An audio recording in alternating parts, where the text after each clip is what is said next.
It's time to send one more amazing Terran down to Code A, where you and Caldor will tear into them if they make a mistake. That's right, man. I'm just going to catch those nerds. You catch it. Peekaboo nerd. That never gets old, actually. No, dude, Peekaboo nerd is like the funniest thing ever. All right. Oh, man. Well, TaeJa crushed STC. Yeah, he did, and MarineKing looked really worn out and tired in his booth. I mean, you were coming back from the United States recently as well, and you're a little bit tired. But MarineKing, I mean, he looks even way more worn out than you do. I can't imagine having to play another best of 3 here. He just has to play a best of 3. I have to look like I'm not worn out as best I can. So believe me, I'm tired as well, Wolf. I'm tired as well. That's very true. You know, again, I feel like MarineKing is really a lot more stressed out than I've ever seen him in the past few months. The first map is going to be on Entombed Valley.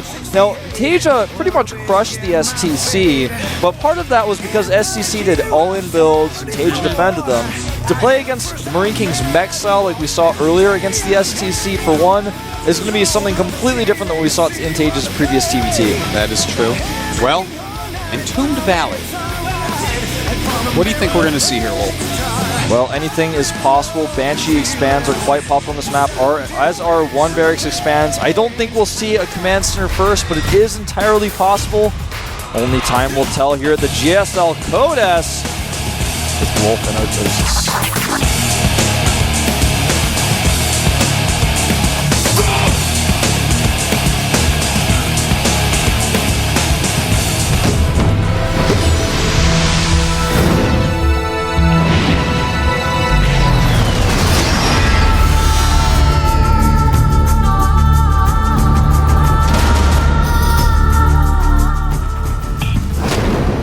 Here at the bottom right of Entombed Valley, our red Terran player from the team Prime, he is MarineKing Prime. MarineKing Prime. MarineKing Prime. MarineKing Prime. I'm a little bit tired. His opponent up at the top right, our blue Terran from the team Liquid, a very strong Terran, just taking out the STC. He is Liquid TaeJa. You know, I feel like they just wait for me to say he is. What if I was like, he is also very handsome? What they if actually, I did that? They do wait for you to do that, and sometimes we do things like that to them. Really? Yeah. We'll show you in game 2. Okay. Yeah, man. No, really, they wait. They sync it with us talking, so... of course. We'll try to trick them next time. We'll see. All right, sometimes you can trick them, sometimes you can't. Sometimes you can't, sometimes you can't. Sometimes the producers are too good, man. But sometimes we get them. That's we get them so good. funny. That's how professional we are here in the Code S. I've never heard you do that before, but Here, watch. We'll do it next time. I'm really looking forward to it, man. It'll be a real treat. Just remind me, I might forget. These games are so exciting that my brain goes blank of anything else. MarineKing is going for a gas first here, something that TaeJa has had to face in his last 2 TVT sets. He's doing it a 3rd time in a row.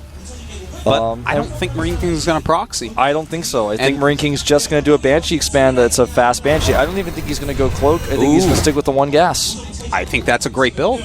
And you know what? That's going to be a lot harder for TaeJa to deal with, because a big part of why TaeJa actually destroyed the STC was the fact that his opponent's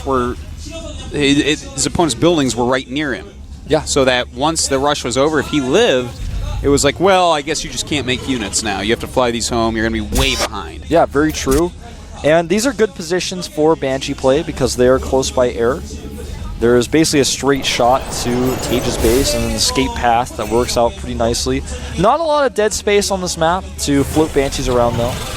And we do see the Tech Lab going down here from MarineKing. No second gas in sight. Could potentially still take it, but I really do think it's going to be that Banshee expand. Great build for this map. I really like it. Well, a quick Tech Lab on the barracks of MarineKing. Yeah, that's true, actually. That doesn't line up with a Banshee expand that's going to be Blue Flame, in fact. You think Blue Flame, not Siege? Because we did see some cool Siege builds from MarineKing before. Oh, okay. Insta starts a Hellion and throws on Starport. So Okay, so I guess he's going to do it after all. He's just messing with us. he's messing with us, man. Yeah, that's normally not how you see that, but it works. When you make the tech lab early on the barracks, it could throw your opponent off if he gets that scouting SCV over and sees that. That's true. The only thing you really lose out of that is a little bit of marine production, and you get the Hellion out with the barracks or with the factory a little bit faster. So it's a pretty even trade-off there. Yeah, can't really complain about it. MarineKing knows every in and out of every single build. So He definitely does. he knows exactly the strengths and weaknesses now of exactly where he's at. But of course, there's really no weaknesses because TaeJa has gone for such a quick command center that He's made it on the high ground as well here. I like that he's actually teching up as well. He did get the second barracks very quickly, which is fine, but just the fact that he got the factory quickly is really going to help him out. Yeah, if he he's can gonna actually need that get up, Viking. yeah, if he can get up to a Viking relatively quickly. Oh, this is unique. He's going to send the Hellions and Marines to attack with the Banshee, it looks like. Well, when it's a non-cloaked Banshee, I love this move because you can soften up the Marines and the Banshee can kill more that way. I'm really, if you're not going cloak, I feel like this is a really smart thing to do with it. It forces the bunker for sure as well. TaeJa started that just preemptively here. How does he come down the ramp with pure Marine against Hellion Banshee Marine? He can't. Yeah, exactly. So, I mean, at the minimum, TaeJa cannot mine from his expansion. In fact, MarineKing will probably be mining from his expansion before TaeJa is, despite the very fast command center. That's why I really like this type of TVT where you are aggressive early rather than defensive because there's so much you can do with it.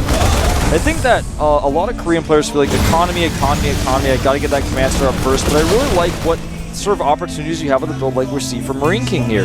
Yeah, I actually prefer against Terran a little bit of aggression in the early game like this. You know, it's just so smart. He has all this tech now. He controls the flow of the game, and TaeJa has to come back from that. Yeah. This is a pretty decent position for TaeJa now because this is not doing too much. He's been very defensive. He's been able to push this back the bunker, helping out quite substantially. MarineKing hasn't even been able to get the Banshee around to harass the mineral line because, like I said, there's just not a lot of dead space on this map for the Banshee to get around the base with. He basically has to go through part of the main, and since he's shown his hand here a little bit, it's pretty tough. Not going to stop with the pressure until that Viking pushes him back. You can see the Marine count very different here, 13 to 3. Oops.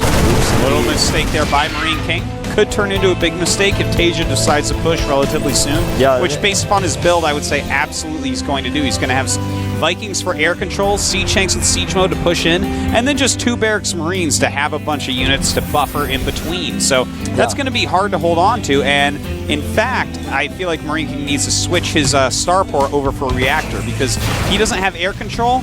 His 2 Banshees aren't going to be worth much against this constant Viking production. Yeah, that's very true. I'm looking at what MarineKing has done here, and I think it's a very safe build, a very standard build. But TaeJa has this timing here where he basically can punish him. He's saying, yeah, well, you didn't get siege mode, and I have siege mode. What are you going to do to stop this push? It's going to be extremely difficult. These Hellions have to do a lot of damage to these do. Marines, and they are lining up very well for him. Because that Marine count is what's going to help support these tanks, and wow! MarineKing doing very, very well here. And in fact, he might get this siege tank, Wolf, and that's huge. That was a huge move right there for MarineKing. And in fact, I like his position. Yeah, I like his position a lot here because all of the advantages that TaeJa had just melted away right then. Yeah, going through that thin area against Hellions just did not work out for him. His Marines got roasted way too quick. If he had been spread out, attacking down a normal path on the map, of course he could have been scouted more quickly because of the watchtower, but he would have done way better against the Hellions, and things may look a lot different. But as is, he only had 4 production buildings, 2 barracks with no add-ons, a factory, and a starport. He even bought siege mode, which he didn't end up using. And MarineKing, during that, I mean, he had the reactor factory, he had the reactor barracks, he had a starport, and he had the tech lab barracks. So, I mean, he's in really good shape now. He can just make way more units than TaeJa. Yeah, he definitely can. And imagine even if there were those 2 Hellions that died for MarineKing early on. It would have been so much easier for him to defend that. TaeJa, though, does have a 3rd command center going up. I really like that because he does have siege mode out. He can hold that very easily. MarineKing doesn't really have any attack timings here that he can use. And the stim is going down at a very normal timing here as well. And to be honest, I'm a little bit surprised MarineKing has not made his own third command center after holding that attack off so well, putting his opponent's army down. I'm surprised he's not taking a third command center. Well, he's getting into super macro mode. He actually has, let's see, he's actually going to 4 reactor barracks with 1 tech lab barracks, as well as siege tanks and medevacs. So he's actually going to go a little bit hog wild here, which is, I don't think it's going to work out that well. You know, TaeJa right now with siege tanks on the high ground, you're not really going to break through with just Marines. Yeah, it's something really important to know is that this map as well, in the center, you can use the really heavy Marine count quite well. You can split them, but in the choke points on the right side and kind of where the third base is, where you want to actually fight, where those fights will likely occur, that heavy Marine count isn't going to be as effective. There's not enough space to split them around and run down siege tanks. Yeah, well, you know, I do like some things that we're seeing from TaeJa here, which is, obviously we've been talking about the siege tanks, but he's got double E-bays up, whereas MarineKing just going for 1 E-bay right now, which, again, points to a lot of aggression out of him. MarineKing is pointing towards that sheer Marine count right now. He's got to be careful. Oh, he's going to get some of these Marines potentially. Nope. Stim almost done for MarineKing. TaeJa not starting Stim yet, which is actually completely... Oh, wait, no, he already has Stim. It. I was like, all right, he's getting combat shields first. But, he's getting a second factory, though, and that's what I really like. That second factory is going to increase his siege tank count so much. Yeah, the high ground on this map is just so perfect for siege tanks. You're just not going to break it, You can't split and run up those ramps. They're wide ramps, but it doesn't matter because the high ground is so much more important. Well, if you catch your opponent on siege, trying to go for it. He's going for it. No. This is not good. Oh, my God. We saw... Oh, man. All right, well, that was actually really good for TaeJa. Yeah, we saw similar mistakes against his earlier games against TaeJa, in fact, just like this. Well, you know, in those games, he got too aggressive to the point where the ridiculous aggression ended up working, but I don't see that happening against high ground and mass siege tanks. Yeah, not likely going to happen. And in fact, he's going to have 1-1 in just a second here, and combat shields to go with his huge amount of siege tanks. TaeJa is just in a great spot. Yeah, he absolutely is. Will he? He's MarineKing is... Oh, man. MarineKing way overextending himself. Man. I feel like this is not the MarineKing that we saw against TaeJa earlier today. I can't believe that we're seeing this type of aggression. This game is over. Yeah. He just lost everything. He didn't even... I'd love to see a picture, camera on him in the booth right now. That was like the... that's not MarineKing, man. Yeah, that was MarineKing probably with his head in his hands. You know what? If they put the camera on him, he was probably fighting off a bear in there, because that's the only excuse you can have for not at least moving your units there. He just sat there and let it all die. MarineKing at this point, I would say almost no chance of victory. 161 supply to 95. He lost everything, and TaeJa has superior upgrades and a superior army. He will never let him take his third base. I mean, MarineKing's trying right now, man, but it is not going to work out for him. So many siege tanks. He's going to have to cancel his base. If he doesn't cancel it, he loses it. That's right. Well, he's going to have to cancel it. There he is. I know. He just wasn't doing it right away. I was getting a little bit worried for him. Yeah, we have seen that before.